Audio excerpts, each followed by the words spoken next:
இதே திருச்சியில ஒரு மாவட்ட மாநாடு ஒண்ணு நடந்தது 1966. அந்த மாநாட்டுல ஒரு இளைஞனுக்கு ஒரு இரங்கல் தீர்மானம் எழுதப்பட்டது. அந்த இளைஞனுடைய பெயர் சத்தியமங்கலம் முத்து.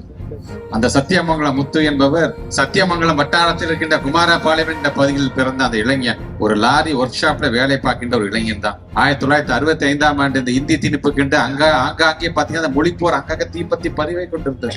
சில இளைஞர்கள் நஞ்சுண்டு மாண்டு போனார்கள். சில இளைஞர்கள் தங்களுடைய உடலை தீக்கிரையாகி அங்கே இறந்து போனார்கள். உலகத்துல நீங்க எந்த நாட்டோட வரலாறு எடுத்துக்கொண்டாலும் சரி, தமிழ்நாட்டில் மட்டும்தான் ஒரு மொழிக்காக தங்களுடைய இன்னொரு நீத்த அந்த வரலாறு உண்டு என்று சொன்னால் அது தமிழ்நாடு நம்முடைய மாநிலத்துக்கு தான். இது அவங்களுக்கு தெரியாது.